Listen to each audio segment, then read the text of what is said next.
The Day of the Dead Moon, Part 4.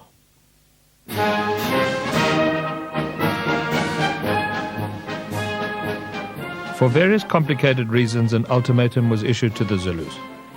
The Zulus were perceived by the British colonial government in Natal to constitute a military threat to Lord Carnarvon's plan for the confederation of this country.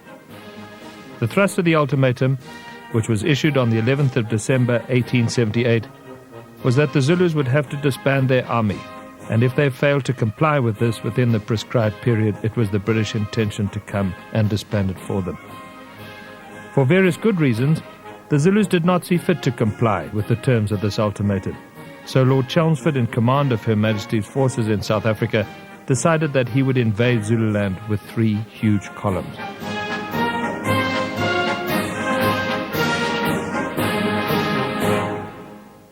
Colonel Pearson was going to move up the coast. That famous soldier, Colonel Evelyn Wood, was going to move into the Zulu territory from the northwest.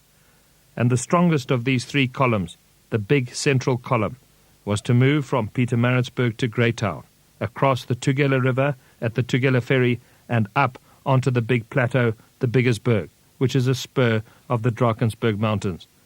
And 12 miles southwest of Rorke's Drift, this column stopped and fortified a position called Helpmekaar. This central column was made up of 4,800 men, 220 wagons and carts, and 4,500 oxen. And Lord Chelmsford and his staff decided to accompany this central column. So effectively, he supersedes the column commander, Colonel Richard Thomas Glynn. Chelmsford is calling the shots. Lord Chelmsford stops the central column at Helpmekaar because he has to make sure, as predicted, that the Zulus were not going to answer the terms of the British ultimatum.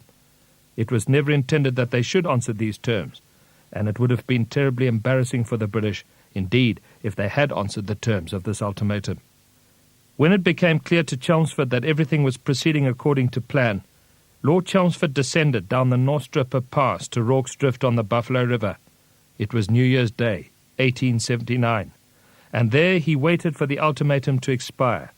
And that huge chaos of men, wagons and livestock that we described for you, Sandlwana, one must imagine at the mission station of Rorke's Drift, 4,800 men, 220 wagons, 4,500 oxen, and our friend Lieutenant Charles Harford of the 99th Regiment, who I have always used as a thread in my stories, mutters, "Rorke's Drift, what a pit," he said.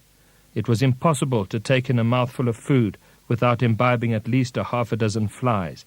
And one can imagine Welshmen writing home to their mothers in Monmouth that only a bloody Irishman could leave his name to a place like this, Rorke's Drift. Rorke's Drift had had quite a history even up until this point. If one looks from the mission at the Oscarberg Mountain, one can only see the rump of the hill. It is in fact a large mountain that rises up beyond the rump and drops off into the Buffalo River. The Zulus call the mountain Shiane, which means eyebrow. The mountain looks like an eyebrow. It was later renamed Oscarberg in honor of King Oscar of Sweden by the missionary Otto Witt. The mountain is terraced by a series of sandstone shelves puckered with caves. These caves are filled with Stone Age artifacts and rock art, indicating that this site was well occupied during the Middle Stone Age period. Archaeologists intimate that this site may have been continuously occupied by human beings for tens of thousands of years, and this human occupation may have something to do with a geological feature on the Buffalo River, 1,000 yards away. The Buffalo River, up until this point, is a big, slow, meandering stream.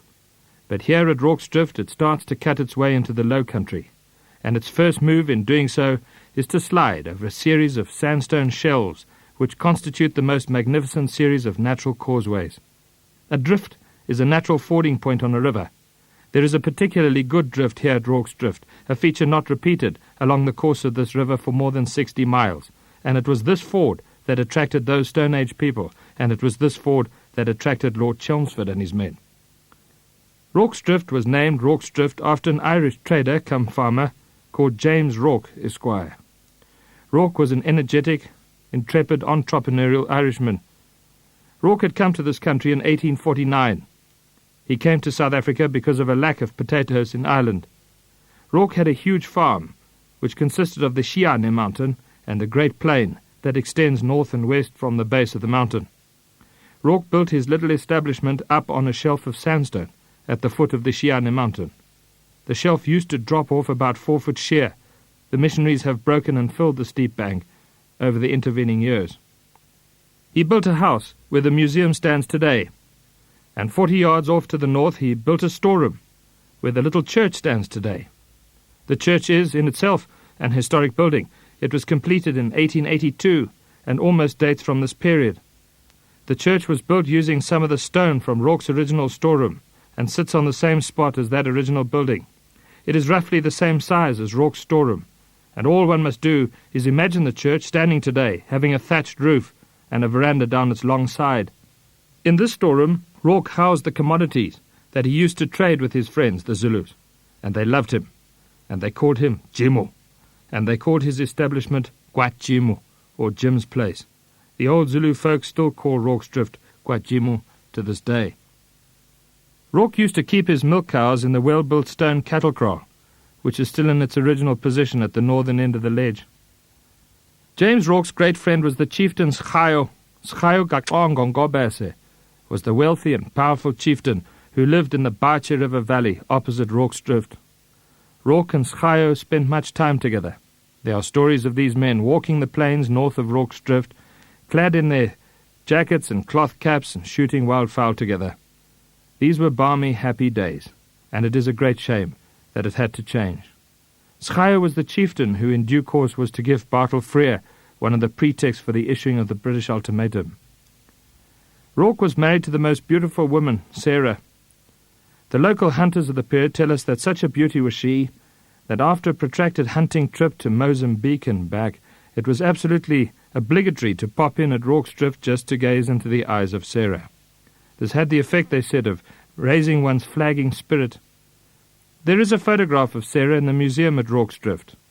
I have stared at that photograph long and hard, and beauty I cannot find, and I've come to the inescapable conclusion that Sarah's reputation as a great beauty must have something to do with the scarcity value she must have enjoyed in these parts at this time. Rorke used to spend a fair amount of time sitting on his veranda, looking at his view, which was not a bad one, and apparently he sat there taking in vast quantities of square-faced gin, to which eventually he becomes addicted. In 1875, James Rorke sent his women servants off to Ladysmith to replenish the supply of square-face, and they failed to return with this precious commodity, and in a fit of alcoholic rage, James Rorke shot himself. He now lies buried about 300 yards from the mission building at the foot of the Oscarberg mountain. He is buried under a yard of concrete. He did not want anyone to interfere with his remains. Exit, James Rorke. On Rorke's death, this property passes into the hands of the Swedish Missionary Society, and they sent out a rather controversial character to start up a mission station which, because of its juxtaposition with that excellent ford, was to service both banks of the Buffalo. His name was Witt, Otto Witt.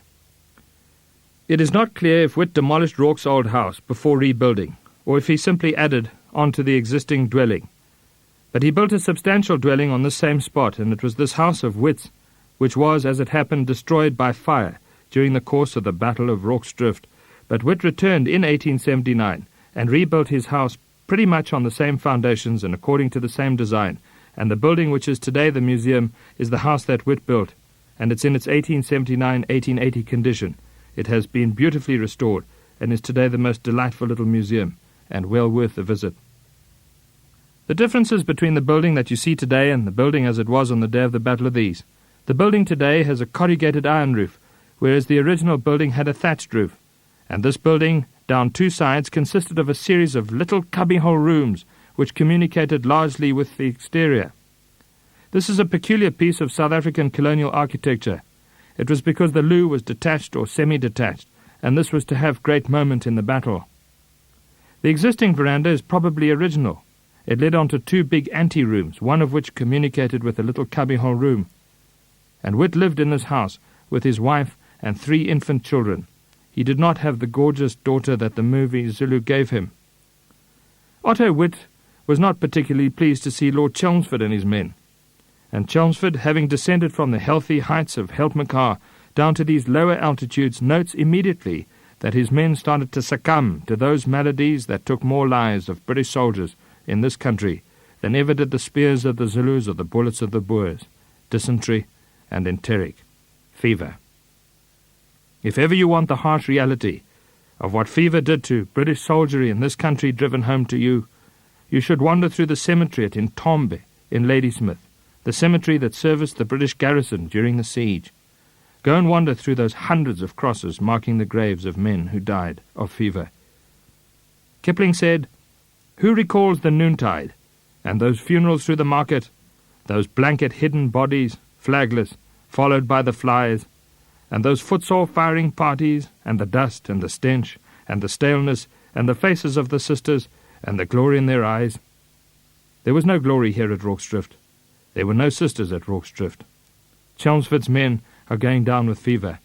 Chelmsford needs a hospital. What better hospital than Witt's house? Now, the relationship between the British and the Swedish was not all that cordial, and it was therefore with little pain in his imperial breast that Lord Chelmsford commandeered this building. He took it from the Swede, and he converted all those little cubbyhole rooms that we've just described into hospital wards, into which were placed men who were seriously ill. And he converted those two big ante-rooms, one into a dispensary and one into a surgery, and he placed this whole medical establishment under the command of a small, spider-like little surgeon called James Henry Reynolds. He was to become a famous man, was Reynolds. And while Lord Chelmsford was on his commandeering spree, he thought he might as well take the storeroom. In the preceding years, Witt had converted Rorke's old storeroom into the precursor of the church that stands today.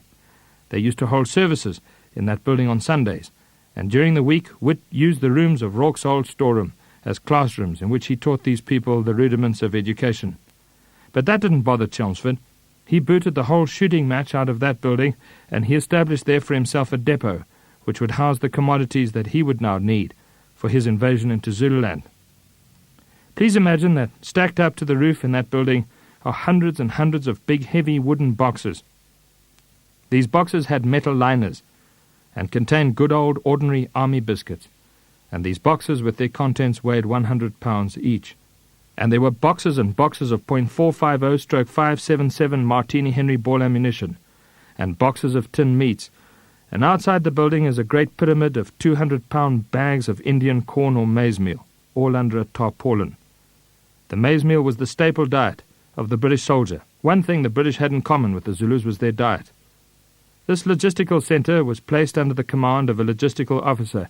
His name was Walter Alphonse Dunn, and Dunn had a particularly competent assistant, acting Assistant Commissary James Langley Dalton. He was to become a famous man, was Dalton. Lord Chelmsford now paces up and down and waits for this ultimatum to expire. The ultimatum duly expired at midnight on the 10th of January 1879, and the next day, the 11th, the invasion of Zululand begins. Chelmsford crosses the Buffalo with a central column. We have already examined Chelmsford's fate. He had the successful skirmish with Rorke's old friend Schaio. Charles Harford put the beetle in the matchbox. Schaio's warriors were flushed from their caves. Chelmsford moved up the Bache and destroyed Schaio's homestead. And filled with complacency, Chelmsford arrives at Isandlwana. He set up camp, and reacting to incorrect information that the Zulu army was massing off to his southeast, he split his column, and off he goes to the southeast with over half the force. And while he was away, Raw strayed with his patrol up onto the Ngutu Plateau and stumbled in upon the main Zulu army lying in that gully. And 25,000 Zulus came out of that gully with the horns of the buffalo over the top of the Ngutu escarpment, and they fell upon that camp at Isandlwana, and they completely and utterly destroyed it. And some fugitives managed to make their way over all those miles of rough country down to the Buffalo River, and Melvin Coghill died in that vain but gallant attempt to get the Queen's colour of their famous regiment into Natal. And it is now 3:30 p.m. on the same day, Wednesday, the 22nd of January, 1879. This region is still bathed in that eerie quarter light of that eclipse of the sun.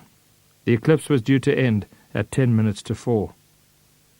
Let us imagine what we have. We have a thatch building, which is a hospital. 40 yards north from it, we have another thatch building, which is a storeroom.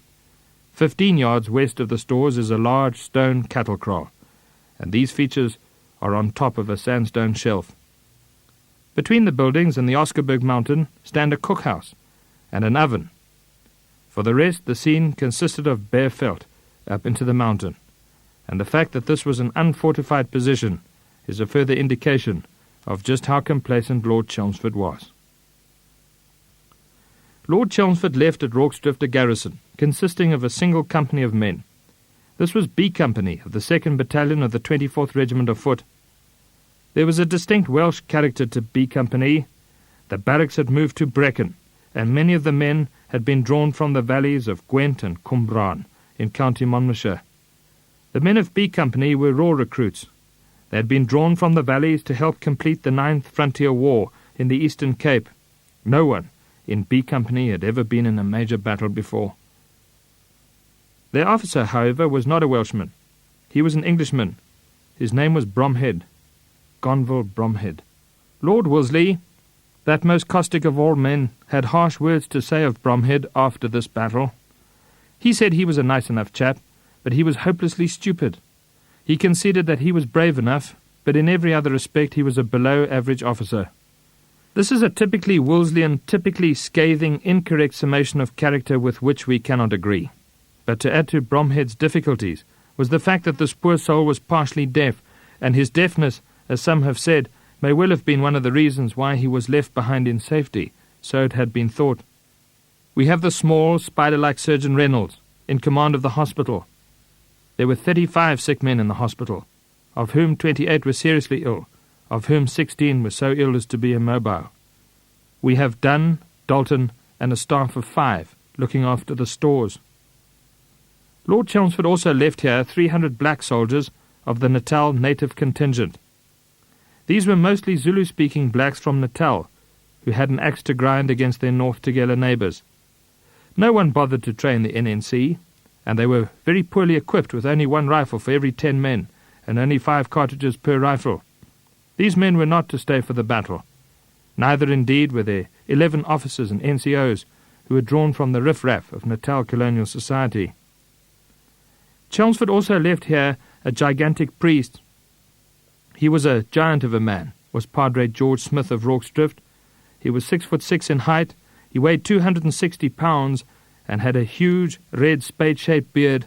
He was pure muscle from the top of his head to the balls of his feet, and during the course of this battle he earned himself the everlasting nickname of Ammunition Smith, by stalking around this piece of ground, handing out ammunition to the men, exhorting them, using wild biblical phrases, shouting at the men, "Don't swear, boys, don't swear! For God's sake, just shoot!"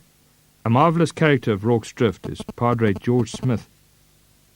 And probably most important of all, he left here an officer of the engineers. His name was Chard, John Rouse Marriott Chard. How that name was to clang forever through the annals of British military history. Immortalized, it has to be said, by Stanley Baker's fine performance in that grand old classic movie Zulu. You may remember him. I came to build a bridge. At 3:30 p.m. on this day, Chard, who was senior subaltern, was de facto officer in command at Rorke's Drift, and as Royal Engineer his responsibility extended to the maintenance of the pont on the Buffalo River, and that's where Chard was at 3:30 on this day. Chard looked up from his labours across the river into Zululand, and he saw 2 men approaching on horseback. They were waving their arms frantically. These were 2 NNC officers called Vane and Ardendorf, and they screamed from afar that they'd come from Isandlwana, and they added that they'd come by the road, which meant that they'd left Isandlwana before they should have, perhaps, before the right horn of the Zulu army had cut that road, making that sort of movement impossible. They subsequently offered some weak explanation for this early departure. Chard saw that there was something amiss, and he took the pont across the river to meet them. They got aboard, and they blurted out the unbelievable news that the camp at Isandlwana had been taken, and that all the men in that camp had been slaughtered. Chard said that they intimated to him that the same fate had befallen Lord Chelmsford and his men, which was, of course, not true. Chelmsford at this moment, with 2,700 men, was alive and well in the hills off to the southeast, still looking for Zulus.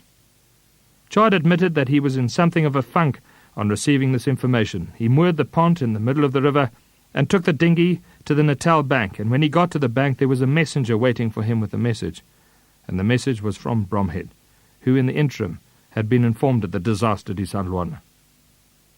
Chard doesn't escape Wolseley's tongue. Wolsey said of Chard that he was a damn dull fellow.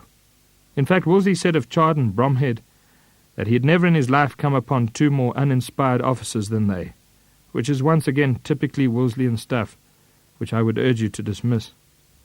But if there is an hypothesis to adopt here, let it be this, that if these two officers were below average, which I doubt, they were about to behave in the most above-average fashion, while all sorts of things had gone wrong in the morning on the other side of the Buffalo River with above-average officers, it has to be said. Bromhead, in the interim, had been informed of the disaster de San Juan.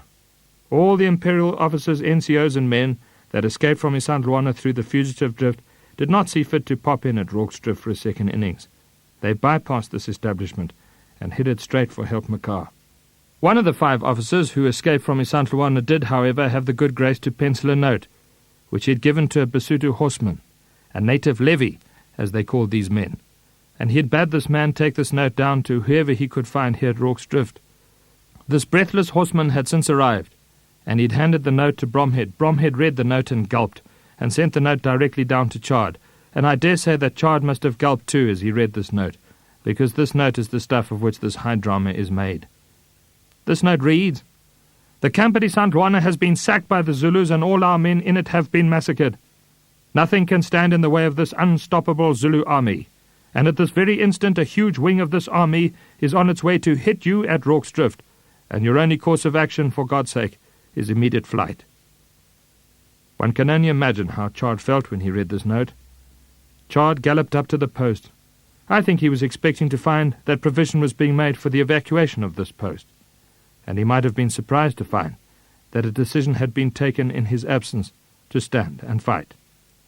And what a decision that was. And the decision was largely Dalton's, that assistant commissary officer, who I believe should be given much more credit for what happened at Rorke's drift than has hitherto been the case. All the kudos goes to Chard and Bromhead, but it was Dalton, an older man, who in Chard's absence had steered his brother officers in the direction of making the stand. And it was Dalton who, on a little scrap of paper, had drawn a brilliant little plan for the defence of Rorke's drift. Chard tells us that he arrived up at the post. He said that he took over command as senior subaltern. He said that he conferred with the other officers, and he concurred with this decision to stand and fight, and he humbly submitted, as he put it, his engineering expertise to this little plan. It was indeed a brilliant plan, and hardly the work of below-average men. The cynics will tell you that the decision to stand and fight at Rorke's drift was motivated by the presence of all those sick men in that hospital. If they tried to get the sick men out of the hospital and onto 2 wagons that were still here, and out across the plain and up the Northstripper Pass to Helpmekaar, the chances were pretty good that the Zulus would catch them in the open. This, of course, is true. And the cynics will also tell you that the decision to stand and fight was motivated by all the ammunition in the storeroom, which they would not have time to destroy. To let this quantity of ammunition fall into the hands of the enemy would constitute the ultimate disgrace. And that, of course, is true. But whatever the cynics say, there's a great deal of that marvellous old maxim that built this empire in the story, that British soldiers stand and fight. History is full of it, to the point of madness, but there is no better example of this maxim being put to better effect than what happened on this piece of ground on this day. This place was now a hive of activity.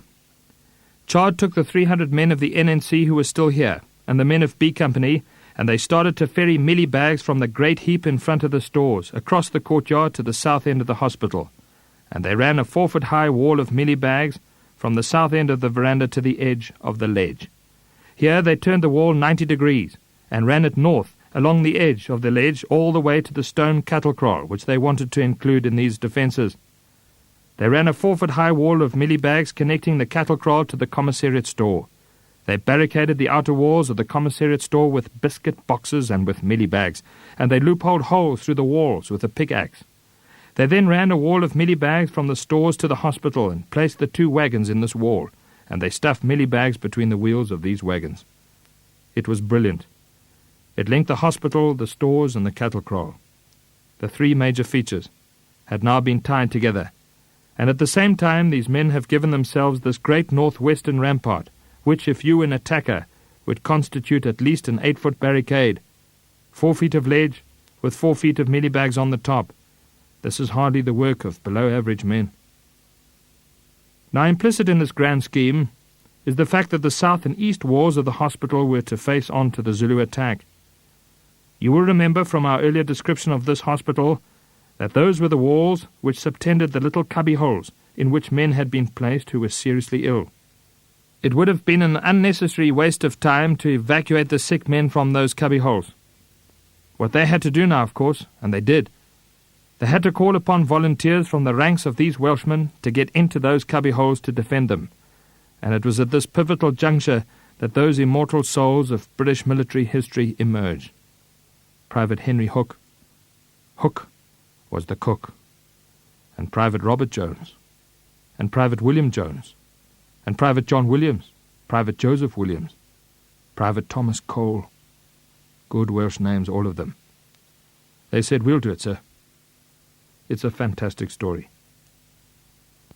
Hook explains how they took him around the back of the building. They ushered him into a little cubbyhole, the floor of which was strewn with men lying on makeshift mattresses and bunks, groaning with dysentery and with enteric fever. They gave him a rifle. They gave him a sack full of ammunition. They walled up his doorway with mealie bags, so it now grew dark in this little cubbyhole. There was no window. Then a man came, and from the outside with his pickaxe he loopholed a hole through the wall. Hook must have been grateful for this. It let some light in. But the reason for the hole, of course, was that he now had something through which he could stick his rifle. And Hook tells us that the man who made the hole spoke with him through the hole from the outside. And Hook said just before his death that he'd never for a minute of his life ever forgotten this man's kind words. He said to me, "God bless you, soldier, God bless you. And never say die or surrender." And we were pinned in there. Hook said we were pinned in there like rats in a hole. Famous quote from the Battle of Rorke's Drift. So now we have all these little rats pinned in all these little holes down the two far sides of this building. The finishing touches were still being put to this when there was a great commotion in front of the post. This was caused by the arrival of those Edendale contingent horsemen, Durnford's men. These men offered their services to the British, but they insisted on retaining possession of their horses, and Char did not want horses within these fortifications. They would stampede and create confusion. So I think it was understandable that he told these men that they should go back over the Oscarburg Ridge, back in the direction of that Buffalo River, to see if they could see anything of the coming Zulu army. They were told to slow them down, so that Garrison would have more time to complete this defensive arrangement. So the Edendale men wheeled their horses and headed straight back into the teeth of hell. They had just come from Isandlwana. They were now going straight back in, 70 men against 4,000 Zulus who were on their way. You will remember that at Isandlwana the right horn of the Zulu army never got into the thick of the fight. They merely fought a massive flanking action, preventing the British from retreating back down the road to Rorke's Drift. While elements of the right horn harried the fugitive down to the fugitive drift, by far the majority of these warriors saw no action, and they were critically aware of the field day their comrades in the left horn, centre and chest of the Zulu army were having, bathing their spears in the blood of the enemy. The Zulus hadn't been in battle for some time, for many years in fact, so there was little reticence to fight. The warriors in the right horn knew that the others were going home to all the rituals that followed the washing of the spears, so they put pressure on their commander, Dabla Manzigampande, the king's half-brother, he who cleaves the water, that they be allowed to follow up on this victory. Dabla Manzi had acquiesced, despite King Cetshwayo's orders that the Zulus were not to cross the river. The Zulus had a superb knowledge of the whole country for the simple reason that the regiments were age groups, which meant that in every regiment there would be someone from every conceivable part of Zululand. The Buffalo River was in flood, remember, but the Zulus knew where to ford even under these difficult conditions, and even now they were busy fording that mighty stream. The Edendale men had gone. John Chard had been wondering for some time what had happened to the Zulus, so he'd sent a posse of men to the top of the Oscarburg mountain to see what was happening, and this posse, amongst others, consisted of the small, spider-like little surgeon, the huge priest with his big red beard, And of course there was that inevitable trooper. Someone had to carry the telescope. These men were sent up the hill with the telescope, and their brief was to glass the gorge of the Buffalo River to see if they could see anything of the coming Zulu army. One must now imagine the scene. It was as hot as hell, and had been as hot as hell all day. There is a thunderstorm developing out on the hills 20 miles to the northwest. These men have put this defensive arrangement together in under an hour. Remember, they are wearing steel-shod boots and hot, red serge tunics, and they think they're going to die. Their information was that a whole column had been destroyed, which was only half true. Half a column had been destroyed. The rest was true enough. That an unstoppable Zulu army was at this very instant on its way to hit them. But theirs had never been to reason why. These men tell us that at about 4:30 on the afternoon of this day they looked up at the rump of the Oscarberg. It must have been an arresting sight. This huge priest lumbering down this mountain with gigantic strides, with his great red beard flapping, and behind him, hopping nimbly from rock to rock, comes the small, spider-like surgeon, and behind him, blaspheming badly, no doubt, comes the trooper with the telescope shouting that famous cry of the Zulu war, "Here they come, black as hell and thick as grass!" And the colour sergeant, Frank Bourne, orders the men to stand to.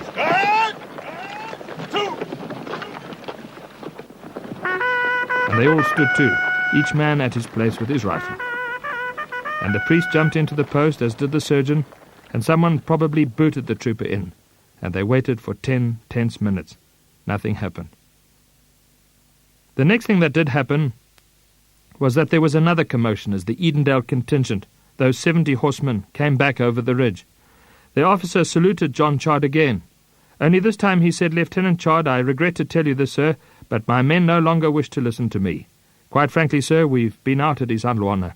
We spent the morning there, and we've seen what happened, and my men have told me to tell you, in no uncertain terms, that they are going to politely decline your kind invitation to get behind this defensive arrangement.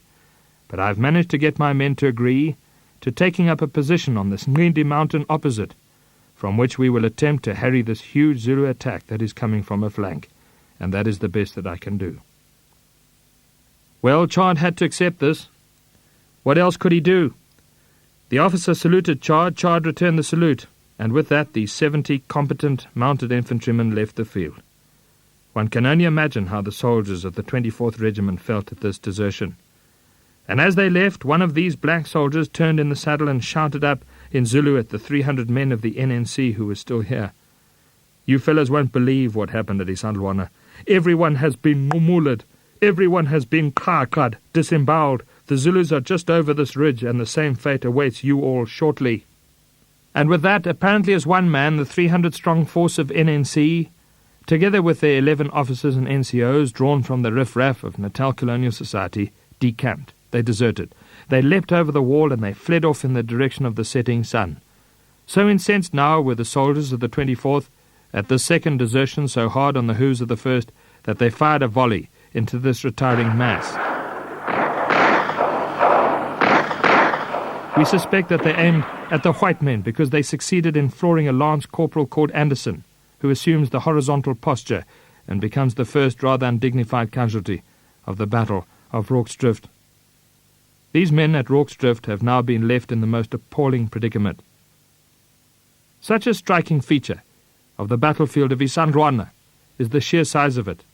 If you were to take all the military manoeuvres of that battle and put them on a map, Dartnell's movements, Chelmsford's movements, Raw's discovery of the Zulu army, the left horn, the right horn, the flight of the fugitives down to the Buffalo River, one would be amazed at how much territory would be encompassed. It would be over 100 square miles. But this place, Rorke's Drift, is tiny. That is the key. It's smaller than the size of 5 tennis courts. That is why it worked. This little arrangement was built for a total strength of 450 men, of whom 311 have just departed. The total strength left here now is 139, of whom 35 were sick, of whom 16 cannot even move. And then there are various non-combatants. There are only 100 fighting men, that's all. And they are very thinly spread between the little cubbyholes of the hospital building and the barricaded walls of the commissariat stores and the cattle kraal. And I put it to you that this leaves a very flat little handful of men for the defence of this now rather large perimeter. The movie Zulu manages to capture the spirit of this fight. The part of Bromhead was played by Michael Caine. Bromhead in the movie was not deaf. You may remember the scene. Bromhead says to Chard, "What's that noise that we can hear? It sounds like a train." It was not a train.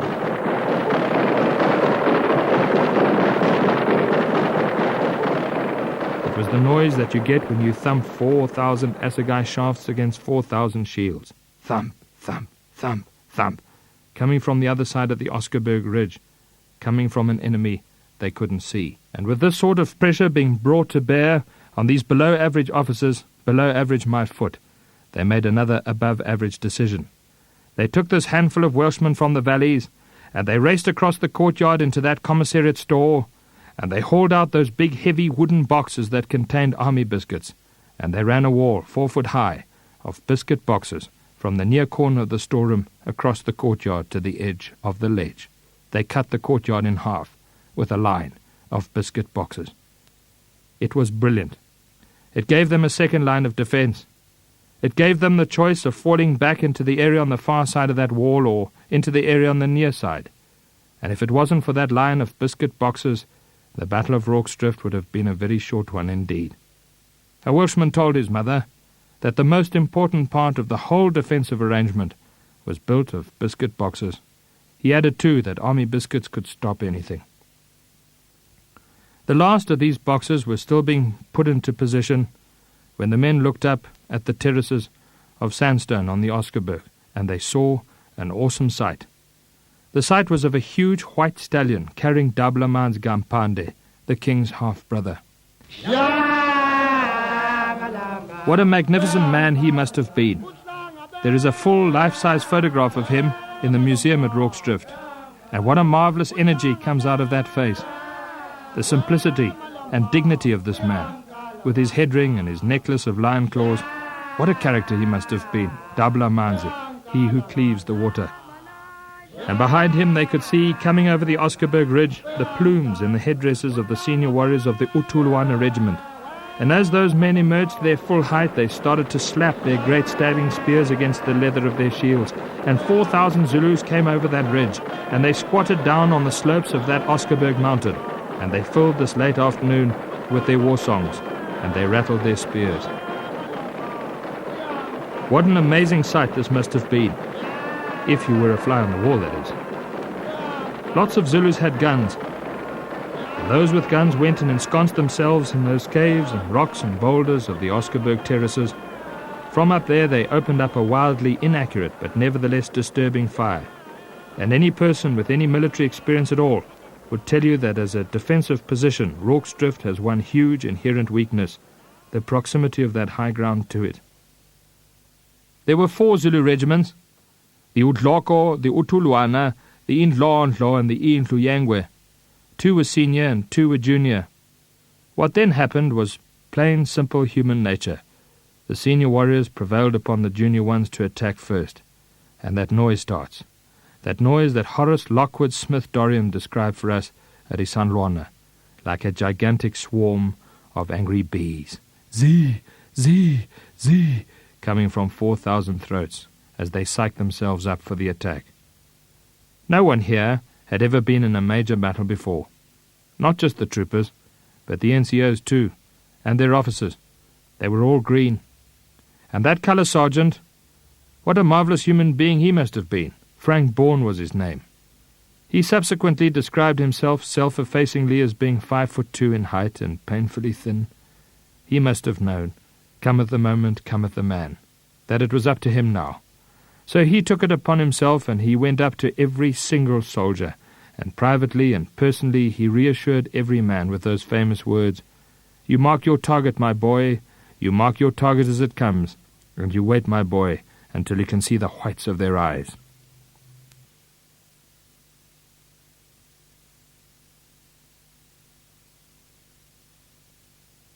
When one steps into the Harvard side chapel of the cathedral in Brecon, where all this is so beautifully remembered, There is a brass plaque on the wall opposite all the Zulu war memorabilia, and it reminds us, lest we forget, of the hundreds of officers and thousands of men of this great regiment who fell in the Great War.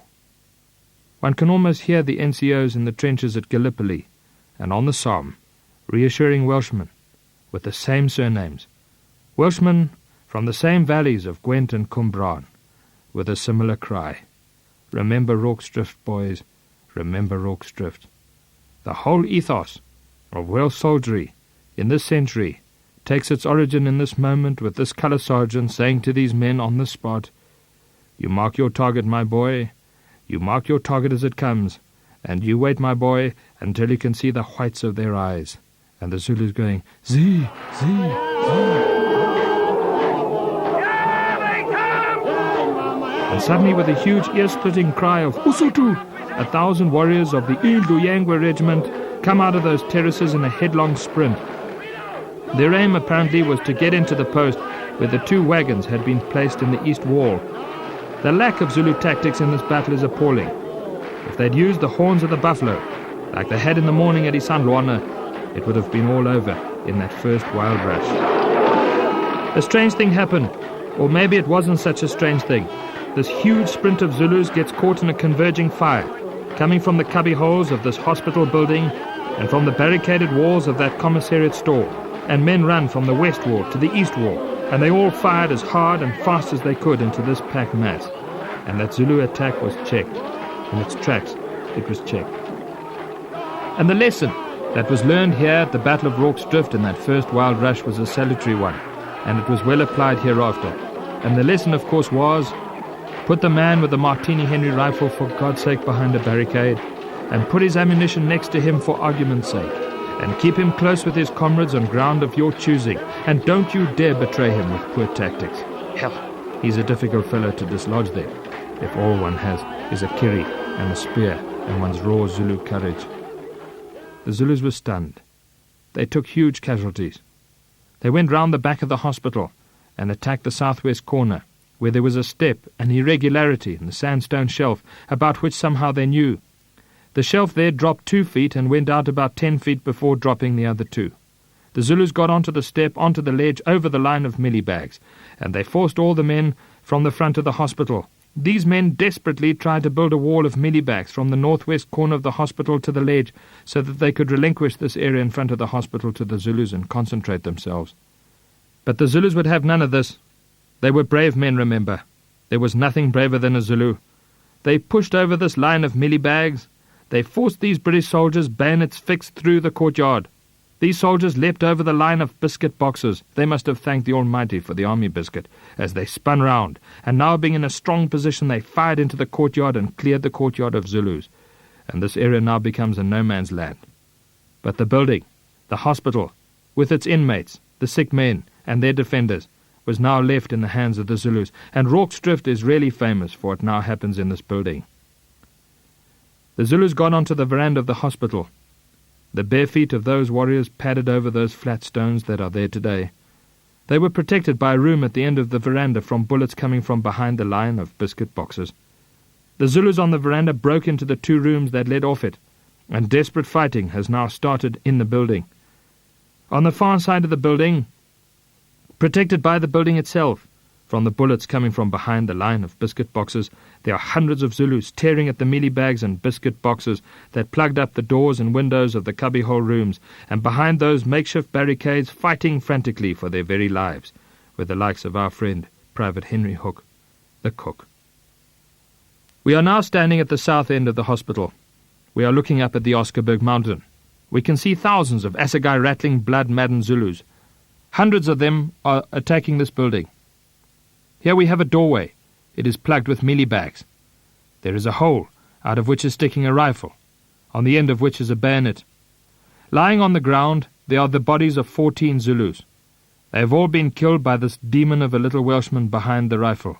His name is Williams, Private Joseph Williams. His number was 1398. One had to use the numbers of the Williams at Rorke's Drift. If you shouted, "Williams!" at Rorke's Drift, half the garrison responded. Williams has killed all 14 Zulus himself. A brave Zulu now creeps along the wall and waits for Williams to thrust his bayonet at another warrior. As he does so, this warrior lunges out and grabs Williams by the wrist. He pulls him, mealie bags and all. He pulls him out of the room, throws him onto his back, and in full view of the horrified occupants of this cubbyhole, 2 of whom were to share the same fate in seconds, the Zulus held Joseph Williams down on his back. They unbuttoned his tunic, flayed him open with an assegai. One survivor said they literally hacked him to pieces. Hook remembered. He was in the corner. Hook said that at one stage it was impossible to do anything except fight. He said every time he stuck his rifle out through the hole, 3 pairs of hands grabbed at it. But every time he said he managed to wrench it free, because he said that he had a better grip than they had. He was being modest. He was a big, powerful chap. And he said that every time he would slip a cartridge into the breech, he would close the lever and stick it out through the hole, and he would shoot one of them point blank. Hook said the noise was absolutely indescribable. The whiz and the rip of the assegais, the plumping of the bullets coming from the terraces into the mealie bags, the cries and groans of all the sick and wounded men about him, and the tremendous report of the Martini Henry rifles in these confined spaces. Above the row of battle, he said he heard that dreadful cry from next door, that they'd dragged Joseph Williams out and killed him. Then the sun went down behind the mountain. The moon went with the sun. There'd been an eclipse, remember. There would be no moonlight on this night. We have no twilight in this country, and as darkness fell rapidly here at Rorke's Drift, what was originally thought to have been a dreadful event occurred. Some Zulu tied a faggot of dried grass onto the shaft of an assegai. He set fire to this and tossed this up into the thatch, and this building is now on fire. This puts these defenders in a terrible crisis. You will remember that these cubbyhole rooms faced out onto the Zulu position. So these defenders have Hobson's choice. If they stay, they burn. If they walk out into this huge mass of hostile humanity. So these soldiers did the impossible. Armed with one pickaxe and with their bayonets and with their bare hands, they tore holes through the unfired mud brick walls which separated cubbyhole from cubbyhole on the inside, and they fought this wonderful, famous, sequential retreat, room by room, trying to get through to the far side. It is a fantastic story, and it's difficult to do it any justice. One man held this doorway with the bayonet. Others have been dragged out and literally dismembered in front of him. All the time the faithful John Williams is trying to burrow a hole through to the next room, until he has no flesh left on his fingers. He makes his hole. He stuffs the sick men through this hole. He then ducks through the hole, shouting to the defender of the door to come. He ducks through too. The Zulus are now inside after them. The Zulus are inside. The Zulus are outside. This building is on fire. This building is filled with smoke. It was a pitch-black, moonless night. It was impossible for the survivors to describe the horrors of this night. We have now moved around the corner of the building. We are standing next to Hook's cubbyhole. It has no window. Hook fights through to the next room. There are now 9 of them in this room. Hook said they were so cramped up in there that they could hardly move. It was desperate. The desperation was that the speed of this withdrawal was being dictated by the speed of the fire through the thatch. The Zulus were tugging at the mealie bags in the doorway. All the while the faithful John Williams was trying to get the hole through to the next room. He makes the hole. They get the sick men through. Hook said that at one time he had the company of a man called Cole. This is Private Thomas Cole. Old King Cole, they called him. Everyone liked him. But Cole was a claustrophobe and couldn't stand it. Cole tells Hook that he was not going to stay. He wandered out into the midst of the Zulus, and Hook said that he was instantly slaughtered by them. Hook managed to duck through to the next room. It was bigger. The room was the Wit's bedroom. There was a built-in cupboard in this bedroom. There was a man in this room called Waters. Waters' courage failed him. He didn't want to fight any more, and he thought he'd take his chances in Mrs. Witt's clothes cupboard. He closed himself into the cupboard as the other men left the room. As he did this, he brushed up against a garment that was hanging in this cupboard. It was a coat, a black one, Mrs. Witt's black coat. He put it on and did up the collar. Every now and again he'd open up the door slightly and peer into the interior of the room. It was dimly lit by the light from the showers of sparks emanating from the burning beams above. He could see that the room was filled with the flitting shapes of Zulus. He held the cupboard door closed and prayed to God that he be saved. A little later, it now being uncomfortably hot, he opened the door and saw the room was free of Zulus. He crept across to the window and looked out. The Zulu position on the mountainside was beautifully lit. Of course it was. It was beautifully lit by the light of the burning thatch. He could see that there was a lull in the Zulu attack. So this blessed Welshman, clad in Mrs. Witt's black coat, slides out of the window. He crept across the veld towards the Oscarberg and lay down amongst the bodies of those brave Zulus who had died in that first wild rush, and he lay there all night, and they found him in the morning. Much bruised was he, having been trampled upon by the Zulus all night, and I suppose it has to be said here that Private Waters was not one of those mentioned in dispatches for bravery, but what a story he had to tell. He was alive. There is a model in the museum at Rorke's Drift, with 2,500 figures on it. If you were to orientate yourself carefully and look for him out there, you will see this little figure clad in Mrs. Witt's black fur coat. Private Waters. Hook and the men fought on. They came to the next room. There were 7 sick men in this room, one of whom was a sergeant called Maxfield. Maxfield was delirious with fever and refused to leave his bed. These soldiers battled for some time to clothe Maxfield. Only the British would do this. Maxfield was uncooperative, so the other sick men were evacuated first. When they went back for Maxfield shouting, "Come on, Maxfield, come on!" they found that the Zulus had burst into the room and were busy killing Maxfield in his bed. They got to the last room and went for a dreadful surprise. The British were not there. They were behind the line of biscuit boxes, across the courtyard. The men in the hospital had no mechanism of knowing that while they were fighting in the hospital, the others had withdrawn to the area behind the line of biscuit boxes, and that all that they'd been doing up to now, in effect, was to retreat around the periphery of a little island. They were still separated from their comrades, and in many ways the worst was still to come. We are now standing on the north side of the hospital. There are not 3 windows, as there are today, but 1, and it is 8 feet off the ground, and consists of a big hole 4 feet square. There was a little ladder leading up to the hole on the inside. As you can see, there was no architect involved in the construction of this building. Hook climbed up the little ladder and peered out of the hole. The whole courtyard below him was beautifully lit. It was beautifully lit by the light of the burning thatch being reflected off the pall of smoke. It was this fire that was now silhouetting the Oscarberg mountain. It was in this moment that Lord Chelmsford returns to St. Luana. He and Hamilton Brown look west, 10 miles off. They can see the hulk of the Oscarberg being framed by this fire. They could hear the crackle of rifle fire, and they fear the worst for Rorke's Drift.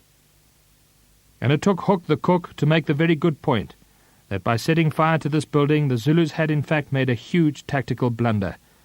They had given our men a brilliant light by which they could see and shoot the Zulus, he said. And I come away from this wondering what might have happened here if the Zulus had not fired this building. I think this battle could have had a very different outcome indeed. Hook looked out across the courtyard, and what did he see? He saw a line of biscuit boxes, above which he could make out a row of brown, tea-stained British helmets. There was a line of mealie bags coming from the stores to the corner of the hospital. There were 2 wagons in this line. Hook and his comrades have dragged these sick men through hell to get them to this hole. They couldn't very well pitch these sick men out of this hole. One must imagine the scene here. The building is now well and truly on fire, and this heat has pushed these men up against the north wall. There is no time. There are Zulus lying under the ledge between the hospital and the line of biscuit boxes. There are Zulus crouching behind the corners of the hospital. There are Zulus sniping at them from behind the cookhouse and the oven. There's a hail of Zulu bullets coming from the Oscarberg. This was hell on earth. Hook and his men need some immediate help with the sick, help from the men behind the line of biscuit boxes. 2 men immediately volunteered. They were the bravest of the whole lot of them. One of these volunteers had already been shot through the shoulder. His name was Hitch, Frederick Hitch. Hitch was not a Welshman. Hitch was an Englishman. The other was a corporal called Allen. Corporal Allen came from Monmouth, Hook's hometown. Maybe that's why he volunteered to come across. Maybe he saw his fellow man from Monmouth in distress. These 2 men elected to leave their rifles behind, and trusting in the cover fire of their comrades and trusting in Almighty God, they raced across the courtyard to the spot, and Hitch shot through the shoulder, bent over, and allowed these sick men to climb over his back onto the back of Allen, and between the 2 of them they managed to get all the immobile sick out of this building, and only 1 man died in this phase of the battle. He was an unfortunate trooper of the Natal Mounted Police called Sidney Hunter, who was staggering across the courtyard when a brave Zulu leapt over the mealie bags and stabbed him and killed him. before a bullet from behind the line of biscuit boxes found and killed the Zulu. Private Henry Hook died in 1905. He died of consumption, tuberculosis, a poor man's disease. He was a poor man. Many of them died of it. When he died, they buried him in the little village of Churcham near Gloucester, where he'd been born. If ever you find yourselves in the Cotswolds, take some time and go to Churcham. Go into that churchyard and you will see that simple headstone in loving memory of Alfred Henry Hook, B.C., hero of the Battle of Rorke's Drift. It goes on to say that if one's time has come, one must die manfully, for one's brethren's sake, without cause for reproach against one's glory. Hook knew he was dying, and on his deathbed he wrote a gripping account of what happened in this building. It's written with such understatement of his acts of valour that one has to pinch oneself and remember that Hook was awarded one of the most famous Victoria Crosses of all time. He ends his description by saying that at about 9:30 that night, Robert Jones and William Jones and John Williams, and he adds almost as an afterthought that he was there too. He said we were the last to leave the hospital, and they jumped down from the hole, and they raced across the courtyard, and they took up their new posts behind the line of biscuit boxes. We have now walked across the courtyard, 47 paces, a long way with a man on your back. We are now at the wall of biscuit boxes. The soldiers lining this wall have made a hole through which these men from the hospital have made their way. Private Frederick Hitch has collapsed. They drag this grievously wounded man to the veranda of the commissariat store, where he is now attended to by the small, spider-like little surgeon, who proceeds during the course of this battle, without proper anaesthetic, to remove 36 pieces of smashed bone from Hitch's shoulder. He sews Hitch up and binds Hitch up, and Hitch promptly stood up and continues to serve the other men with ammunition until eventually he collapses from loss of blood. Private Frederick Hitch died on the 6th of January 1913. Hitch was a taxi driver. He drove black cabs in the city of London, and he lived near Chiswick. When Hitch died, famous story this one, 1,500 taxi drivers took their black cabs on a commemorative drive through the streets of London to give thanks to Almighty God for the life of Private Frederick Hitch, B.C., hero of the Battle of Rorke's Drift. There are beautiful photographs of the funeral of Hitch, old sepia photographs of that great snake of taxis going through the streets of that awesome city, but the ones that moved me the most are the ones of the graveside. The men who lowered this man's coffin into his grave, they're always the same, short, white-haired, bewhiskered little Welshmen who'd fought with him here. They all stuck together until there were none of them left.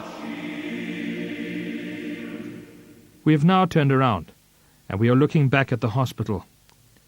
If we fuzz our focus a wee bit, we can see the famous Alphonse de Neuville painting, or that by Lady Elizabeth Butler for that matter. We can see that the building has a thatched roof, and the roof is on fire, and the pall of flame and smoke is to the right. We can see that there are not 3 windows as there are today, but that one hole. If we fuzz our focus enough, we can see Private Henry Hook and Robert Jones and William Jones and Private John Williams helping the men out onto the backs of Allen and Hitch. Just below the hole and to the left we can see a little water cart. Chard forgot the water cart, and later had to lead a bayonet charge to fetch back the water. The fighting was thirsty work. Flanking the courtyard to the east, we have a wall of mealie bags with 2 wagons in it. Flanking it to the west, we have a wall of mealie bags on the top of the shelf of sandstone, and behind the line of biscuit boxes, we have our blasphemous priest handing out ammunition to the men. But the building burned to the ground, and with the demise of this building, the light advantage that these men had so enjoyed diminished and was lost, and this whole scene was plunged into abject darkness. You may remember those descriptions of the scene, with smoke wafting out from that ruined building, smoke that was tainted with the stench of roasted human flesh. Far worse than that, however, was the fact that they were now fighting an enemy they couldn't see. You may remember the tales of these men behind this wall of biscuit boxes, cupping their ears, desperately trying above the row of battle to hear the slithering sound made by the Zulus as they used their great war shields like surfboards trying to get close to this place. You may also remember the story of the little dog Pip. Pip had been left here by his master, Charlie Pope, who may have had a premonition that something was going to happen to him when they crossed the Buffalo River into Zululand 11 days before. Something did happen to Charlie Pope. He was dead. He died with Fred Godwin Austen on the line, and while Pope's body was stiffening on the field of Isandlwana, his plucky little pooch was playing a huge role in the Battle of Rorke's Drift. This little thing was running up and down these barricades, yipping and yapping, snarling and snapping, and warning these defenders of approaching Zulus. I must at this point apologize for the lack of Zulu perspective that I'm giving in this battle, but I have little perspective to give. Whereas we've been so successful in getting Zulu information on Isandlwana, and we give so much Zulu perspective on that battle, we fail utterly with this one. Every Zulu that I have consulted on the story dismisses the Battle of Rorke's Drift with the now cliched paragraph, first transcribed by Bishop Mackenzie from the Zulu Muzwendu. Oh no, my friend, the Battle of Rorke's Drift, Shiane the Zulus call it, that is the story of those regiments that disobeyed the orders of the king. They crossed the Buffalo River, didn't they? And they went with their spears to go and dig little bits out of the house of old Jemu, who'd never done us Zulus any harm, and they got beaten. Well, that's the way the cookie crumbles. That's all I've ever got from Zulus on this fight. But one must think of these Zulu men. Some of them are 120 miles from their homes, and they've run this distance barefoot. They haven't eaten for 36 hours. The bodies of their comrades are lying like pumpkins around this place. It is one thing, as Hook said, to fight when you are pinned like rats in a hole. It's another to put your ungloved hand into that black hole and wrestle with that aggressive rat. Think of these Zulus. They are brave men. And now they come out of these terraces with the horns of the buffalo. And they fight with such vigor that they take that well-built stone cattle kraal, which is now part of the Zulu position.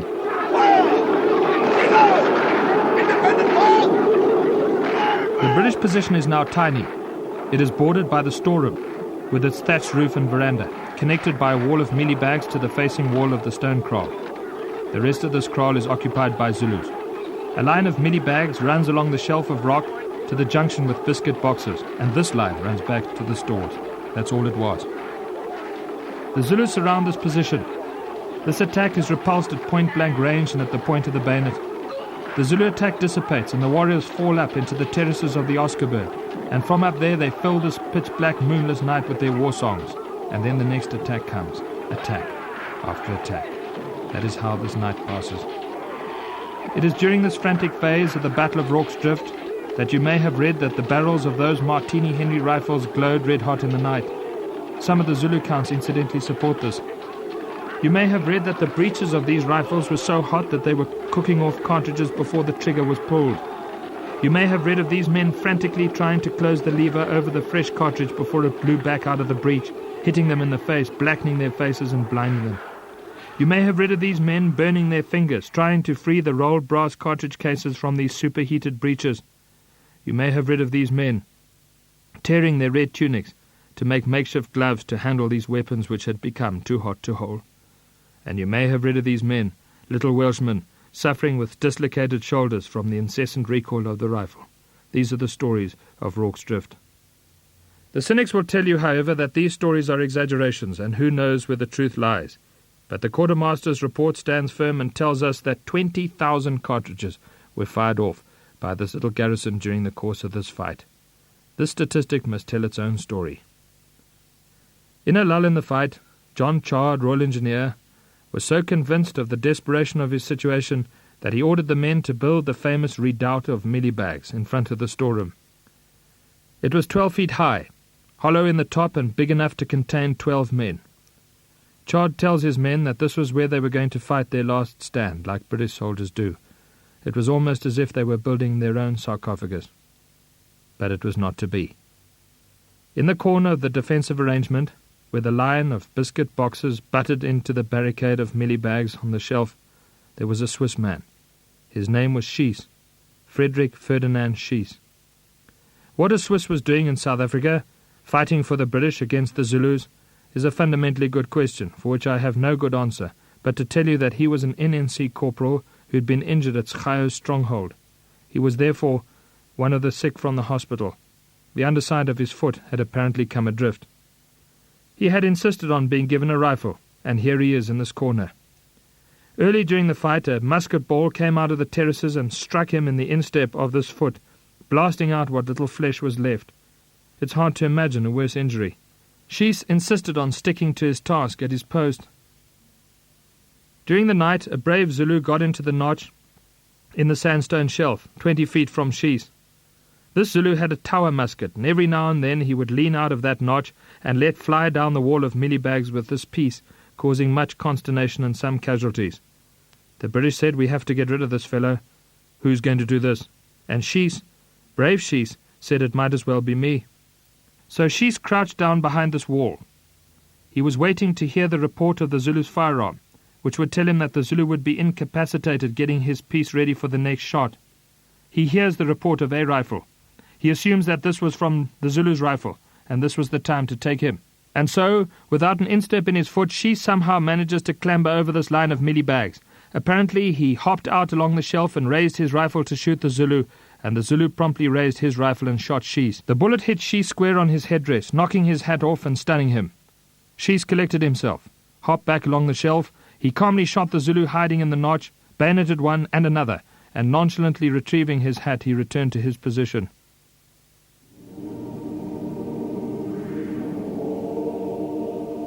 I get many British visitors. Hundreds of people come to South Africa just to walk these battlefields, and often they are the people from Gwent and Cumbraad. I dare say that for Welshmen from the valleys, one of our tours around Rorke's Drift of a beautiful evening is a religious experience. I was on the field of Rorke's Drift one day when the archaeologist was busy digging. She found a sphinx and a great crown from a shako plate. I had an elderly Welsh couple with me that day. They had dreamed of going to Rorke's Drift all their lives, and here they were, and they found that these battlefields were more magnificent than they had dreamed that they could ever be. I remember pressing those artifacts, which today are in the museum at Rorke's Drift, into the hand of that Welshman, and putting my hands around his hand and telling him that the last human hands that had touched these artifacts were on this day. I will never forget that man's face.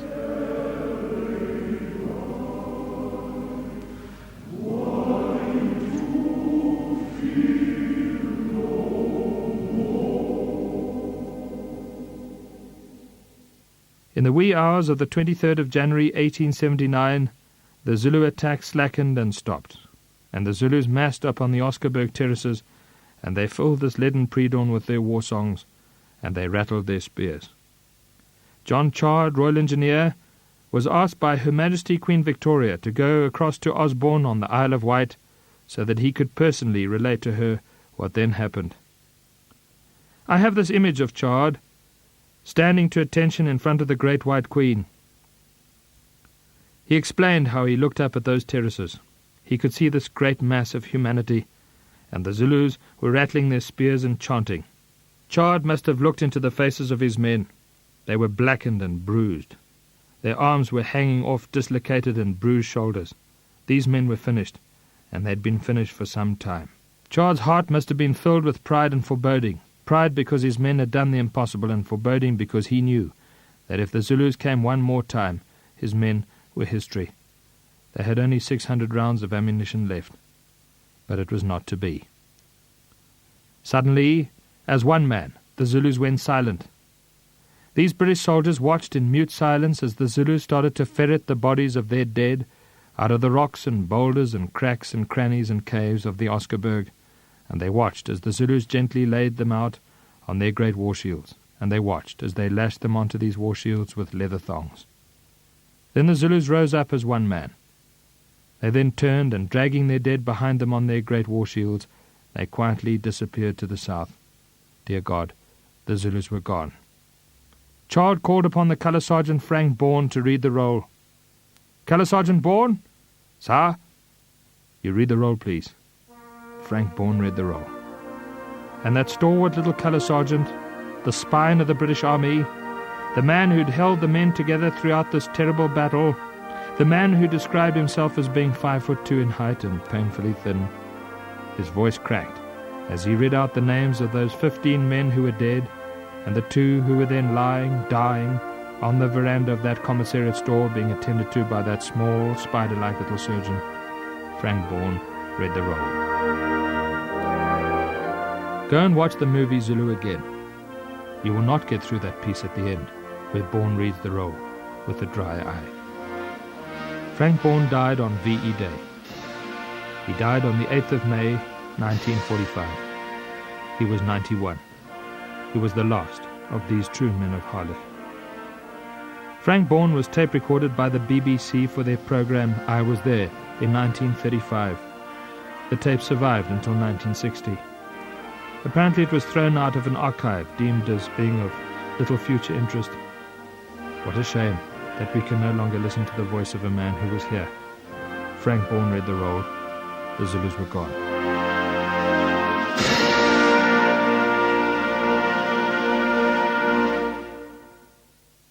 John Chard, Royal Engineer, ordered the able-bodied men, such as they were, to remove the Zulu dead who were lying 8 deep along the west defences. They dragged them away, and they piled them up in great heaps 100 yards away.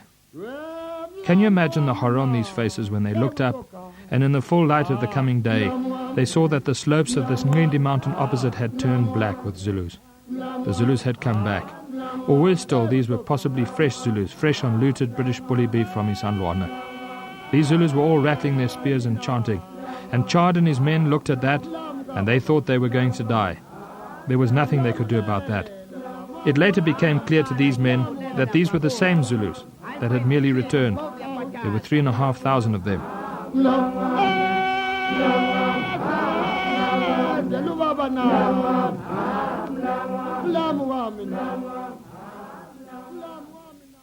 Suddenly those Zulus went silent, and the defenders watched as they moved out across in front of the post, about 800 yards off, just out of rifle range. The Zulus moved in absolute silence. Not a word passed from the lips of a Zulu. Such was the discipline of this nation. The only noise that emanated from this retiring force of 3,500 fine Zulu warriors was the swishing of those great war shields which they dragged behind them through the long grass, those shields which were heaped up now with the bodies of their dead comrades which they were now taking home for their families, for decent burial in the grain pits of the cattle kraals of those neat little beehive villages in the valley of the Kings. Chard heard the rifles cocking behind him, and he said to the men, "Oh no, you hold your fire, and you let them go." And they let them go. And that great impi slid down to the Buffalo River. The river had ebbed off its flood in the night, and the Zulus linked their elbows, and they forded that crossing like a great Roman testudo, and they pushed off into Zululand, never ever to return. What the Zulus had seen from up there, on the mountain opposite, that induced them to leave when they did, I believe, was Chelmsford's column coming out of Zululand. Chelmsford had spent the night at Isandlwana, terrible night, stumbling around among all the dead and disemboweled bodies, and he wanted to leave Isandlwana before dawn to spare his men the full horror of what they were sleeping in and amongst. He also wanted to march to the relief of Rorke's drift, but of course he feared the worst. We now find a most remarkable situation. Chelmsford's column coming out of Zululand, and the Zulus going in. Parts of these two sullen, defeated columns started to approach each other in the mist. Nobody did anything about this, and the men on both sides tell us that these two columns passed so close that they could see the expressions on each other's faces, and not a shot was fired. Chelmsford must have been amazed at all these Zulus dragging their dead. They must have the field. And to engage them in a third action might be to ask for a third disaster, assuming that Rorke's drift was number 2. Reasonable assumption. Zulus later interviewed said that they were also amazed at all these British soldiers coming out of Zululand. They thought their comrades had killed them all. Who knows? Maybe they'd all had enough. Chelmsford splashed through that crossing, more convinced than ever was he that here at Rorke's drift he'd find another Isandlwana. From down near the river they gazed up at this eerie, smouldering skyline. Chelmsford summoned his staff officers and sent them up to the post to investigate. You should flip through the paintings of Chelmsford's military secretary, John North Creelock. What a sensitive man he must have been. He was there. Read the caption to the sketch Creelock did for the Illustrated London News. These men galloped up to the post with their hearts in their mouths, expecting death and disembowelment. When they got within sight of the post, they looked up at the post, and what did they see? Not death and disembowelment. Oh, no. There, standing on the top of the commissariat store, was a little Welshman. By hand he was flying the Union flag. What a moment it must have been. I have always imagined my friend Charles Harford, the beetle collector, galloping up behind them. I can see him looking up into the post and seeing this great heap of mealie bags covered with men trying to do something, and only realizing what they were trying to do when he got right amongst them. They were trying to cheer. They couldn't even speak. A croak of a cheer escaped from the throat of a Welshman. These new arrivals cheered. With every cell in their bodies they cheered, and their cheers were echoed from 2,700 throats at the Buffalo River. Chelmsford's men heard this cheer. One can only imagine how Lord Chelmsford felt. 51-year-old teetotaler, a man who ate what his troops ate, this English gentleman who got trapped by Murphy's Law, and a man who had to carry the heavy cross of Isandlwana into his grave, into the century. That night Chelmsford wrote a letter to the Duke of Cambridge. He said that he galloped up to the post, and he said that when he got up to the post he was greatly stricken, and in this there lies a mark of the calibre of this fine man. He was greatly stricken to find that there were no survivors of the Battle of Isandlwana here. This soul had been hoping all the while against hope and hell and everything else that somehow there had been a tactical withdrawal of at least some of the men, and there had not been. The disaster at Isandlwana was complete. Then Chelmsford must have been overwhelmed with a feeling of awe. Awe indeed.